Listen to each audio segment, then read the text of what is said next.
जो कर गुजर गए वो भीम थे। दुनिया को जगाने वाले भीम थे। हमने तो सिर्फ इतिहास पढ़ा है यारो, इतिहास बनाने वाले भीम थे।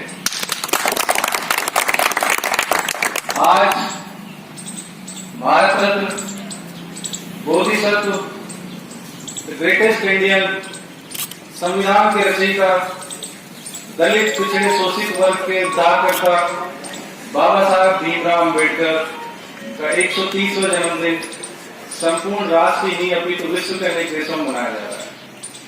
उनका जन्म दिवस अम्बेडकर जयंती के रूप में हम हर वर्ष मनाते हैं।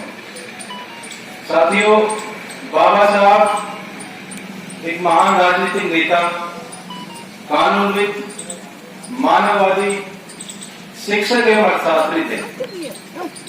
उन्होंने केवल शोषित वर्ग के लिए ही काम नहीं किया, अपितु समाज के हर वर्ग, महिला, मजदूर, किसान, कर्मचारी, सभी वर्गों के लिए उन्होंने उन मुद्दों पर आवाज उठाई जिन पर पहले कभी बात नहीं की गई।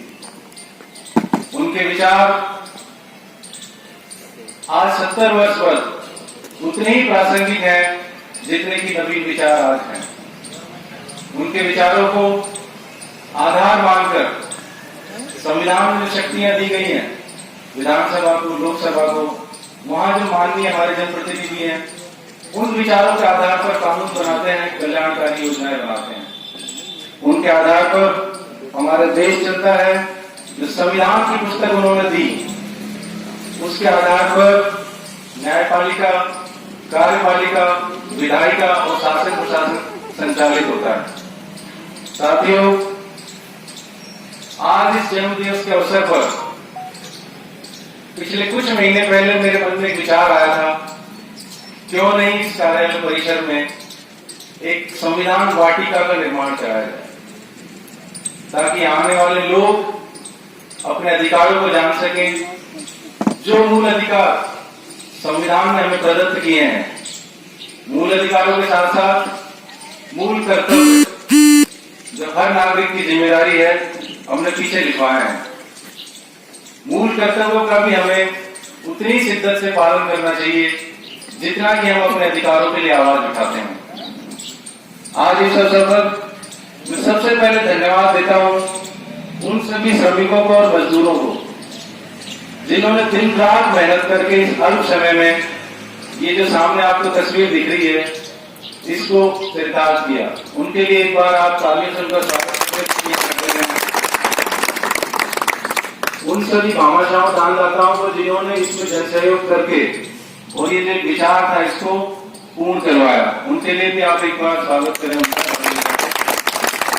विशेष रूप से मैं आभारी हूं पंचायत समिति में जो जेटीए कार्यरत है बाबूलाल मीणा और एएन पंचायत समिति मुकेश मीणा जी। इन्होंने जीओ से लेकर जब यहाँ कुछ नहीं था तब से लेकर अब तक दिन रात भाग दौड़ करके ये सारा काम पूरा करवाया। मैं इनसे जो भी काम इनको बताता था, हर बार इन्होंने पूछा कि साहब इसको कैसे करना है, और आज ये स्थिति जो आप देख रहे हैं सब इनकी मेहनत है, मेरा केवल इसमें मार्गदर्शन है। इसके लिए मैं आपका आभारी हूँ। आप सभी को भी धन्यवाद देता हूँ कि आपने इस अवसर पर आकर इस कार्यक्रम की शोभा बढ़ाई। साथियों, जैसा मैंने आपसे बात की कि हमारा देश संविधान से और कानूनों से चलता है, शासन प्रशासन उनको लागू करवाता है। आम जन की भी उतनी जिम्मेदारी है, उसमें जो दिए गए विचार हैं उन सबको हम आत्मसात करें, उनका पालन करें। जनप्रतिनिधियों से मैं कहना चाहूंगा, जो यहाँ पंचायती राज के जनप्रतिनिधि हैं, माननीय सरपंच हैं या उनके प्रतिनिधि, संविधान के 73वें और 74वें संशोधन से आपकी संस्थाओं को, जो पंचायती राज संस्थाएं हैं, उनको संवैधानिक दर्जा प्राप्त हुआ, जिसको हम कहते हैं गांव की सरकार, इंडिपेंडेंस उनको दी गई, डिसेंट्रलाइजेशन हुआ। पहले प्लान सरकारें उस पर से बनाती थी, अभी दूसरी अप्रोच शुरू हुई है कि हम जो विकास कार्य अपने गांव में चाहते हैं उसका योजना हम बनाएं। आप सभी से इसमें अपेक्षा है कि आप अपने जो क्षेत्र है उसकी आवश्यकता के अनुसार काम करवाएं और जन सामान्य को लाभ पहुंचाएं। अब मैं बात करना चाहूंगा उस महामानव की जिसके जन्म दिवस के अवसर पर हम उपस्थित हुए हैं। साथियों, बड़ा ये दुर्भाग्यपूर्ण रहा है। उस महामानव का जो योगदान है उसको एक जाति विशेष या वर्ग विशेष के उत्थान के लिए उसी रूप में हम जानते हैं, लेकिन ऐसा वास्तविकता में नहीं है। उनके कुछ योगदान है जो मैं आपसे साझा करना चाहूंगा। बाबा साहब सदैव ही सामाजिक समानता और धर्मनिरपेक्षता के प्रबल समर्थक रहे हैं। उसके साथ संविधान सभा की जो मसौदा समिति थी, ड्राफ्टिंग कमेटी, उसके अध्यक्ष थे। देश विदेश के अनेक संविधानों से जो सबसे अच्छी बातें थी उनमें से उनको लेकर भारत के संविधान का उन्होंने निर्माण किया। भारतीय रिजर्व बैंक जिसकी स्थापना 1935 में हुई, बाबा साहब का उसमें बहुत ही महत्वपूर्ण योगदान था। उसके अलावा महिलाओं के अधिकारों की बात करें, समान कार्य समान वेतन, महिलाओं को तलाक या परित्यक्ता के बाद जो निर्वाह भत्ता दिया जाता है, एलिमनी जिसको कहते हैं, उसके लिए बाबा साहब ने लंबा संघर्ष किया। ये उस समय की बातें हैं जब इन विचारों के बारे में कोई सोच नहीं सकता था, लेकिन उनके ऐसे एडवांस विचार थे जो आज के समाज में हमें दिखाई देते हैं। दलित आदिवासी श्रमिकों के लिए बहुत संघर्ष किया उन्होंने। उसके अलावा मजदूर वर्ग के लिए जब पहले काम के घंटे 14 घंटे हुआ करते थे, उन 14 घंटों को घटाकर 8 घंटे उन्होंने करवाया। उसके अलावा साप्ताहिक अवकाश, आपका पीएफ, आपका पेंशन, ये सब कार्य बाबा साहब की देन है। ये जानकारियां लोगों को सामान्यतः नहीं है, तो उन्होंने हर वर्ग के लिए वो सब प्रयास किया जिसकी तत्समय आवश्यकता थी। कृषि का मॉडर्नाइजेशन, आधुनिकीकरण, जब देश आजाद हुआ कृषि में हमारी उपज कम थी। हरित क्रांति बाद में आई, लेकिन उससे पहले कुछ महत्वपूर्ण विधेयक उन्होंने पास करवाए जिससे हमारा कृषि का आधुनिकीकरण हुआ। उसके अलावा अगर उनकी शिक्षा देखें, वर्ल्ड की टॉप यूनिवर्सिटी ने उनको master of all sciences, PhD in all sciences की डिग्री दी। वो विश्व के पहले और एकमात्र ऐसे व्यक्ति हैं जिनको ये डिग्री दी गई। इतनी विषम परिस्थितियों में पलने पड़ने के बाद उस स्थान तक पहुंचना हम सबके लिए एक प्रेरणा का स्रोत है। जीवन में छोटी परेशानियों से भी हम विचलित हो जाते हैं। ऐसे समय पर हमें उन्हें याद करके और जीवन में आगे बढ़ना चाहिए। मैं उनके कुछ विचारों की बात आपसे करना चाहूंगा, जो महत्वपूर्ण विचार उन्होंने प्रेषित किए और उनको आज आत्मसात करने की जरूरत है। उन्होंने कहा था, मैं उस धर्म को पसंद करता हूं जो स्वतंत्रता, समानता, भाईचारे की भावना रखता है। उन्होंने कहा था, मानव बुद्धि का विकास, बौद्धिक विकास ही मानव के अस्तित्व का अंतिम लक्ष्य होना चाहिए। ये विचार हमने लिखवाया है पीछे। ये बहुत ही गहरा विचार है। जीवन भर हम जिन चीजों के पीछे पड़े रहते हैं वो जीवन का उद्देश्य नहीं है, वो एक साधन मात्र है जीवन को आगे बढ़ाने का। बौद्धिक विकास ही अपना अंतिम लक्ष्य होना चाहिए। उनका एक विचार है, एक महान आदमी एक प्रतिष्ठित व्यक्ति से इस तरह अलग होता है कि वह समाज का नौकर बनने को तैयार है। अर्थात आपका धन, बल, प्रतिष्ठा आपको एक प्रतिष्ठित व्यक्ति बना सकती है, लेकिन महान नहीं। महान बनने के लिए कर्म और विचारों की आवश्यकता है।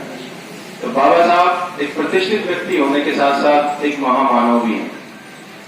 आज के समय में मैं कहूंगा कि वो केवल एक व्यक्ति नहीं, एक विचार है, और इस विचार को जीवंत करने के लिए इस वाटिका का विचार मेरे मन में आया कि हम उनके विचारों को आत्मसात करके बार बार उसको प्रचार प्रसार करें, क्योंकि विचार भी नश्वर है। जैसे पौधे को अगर पानी नहीं दो तो पौधा मुरझा जाता है, किसी विचार की अगर पालना नहीं करो तो विचार मर जाता है। तो हमें उनके विचारों को, उनकी जो सीख है उसके अपने जीवन में आत्मसात करना चाहिए। महिलाओं की भागीदारी समाज में, इस बारे में उन्होंने कहा था, मैं किसी भी समुदाय की प्रगति को एक ही डिग्री से मापता हूं, और वो ये है कि उस समाज में महिलाओं की भागीदारी क्या है। ये किसी भी समाज के विकास का एक मापदंड है, जो उन्होंने उस समय कहा था। इसके अलावा उन्होंने दलित, पिछड़े और शोषित वर्ग को कहा, आप शिक्षित बनो, संगठित बनो और संघर्ष करो। उनकी ये सूक्ति आज भी उतनी प्रासंगिक है जितनी उस समय थी। साथियों, किसी भी महापुरुष के विचारों पर चलने के लिए हमने एक परंपरा सी बना ली है कि हर वर्ष केवल एक दिन उनकी प्रतिमा पर फूल चढ़ाकर हम तिथि कर लेते हैं। लेकिन ये इससे वो होने वाला नहीं है जिसके होने की आपसे अपेक्षा है या समाज से अपेक्षा है। हमारी पहले की पीढ़ियों ने भी और हमने भी यही चलन अपना दिया है। मेरा आपसे रिक्वेस्ट है कि ये उनको याद करने से या पुष्पांजलि देने से नहीं होगा। उनके विचारों को हम आत्मसात करें, प्रचार प्रसार करें और उस पर लागू करें।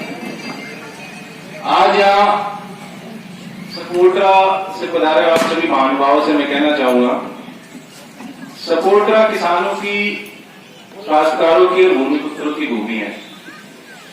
मैं समझता हूं किसान की कोई जाति नहीं होती। धरती माँ उसकी माँ है, आसमान उसका पिता। फिर भी हम जातिवाद या मैं तो यहां कहूंगा कि लोग गोत्र तक में ही फंसे हुए।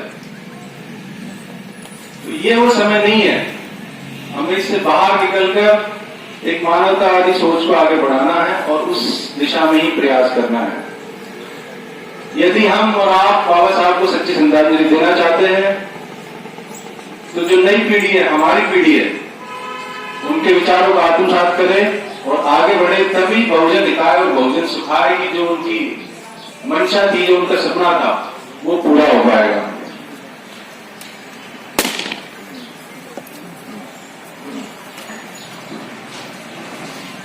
अंत में साथियों, मैं अपनी बात को समाप्त करता हूं और मैं उम्मीद करता हूं कि आज इस कार्यक्रम के बाद कम से कम हम उनके किसी एक विचार को, किसी भी एक विचार को अपने जीवन में आत्मसात करें और उनके विचारों को आगे बढ़ाएं। मैं पुनः भारत रत्न बाबा साहब अम्बेडकर को सच्ची श्रद्धांजलि अर्पित करता हूं, उनको नमन करता हूं। जय भीम, जय हिंद, जय भारत। भारत माता की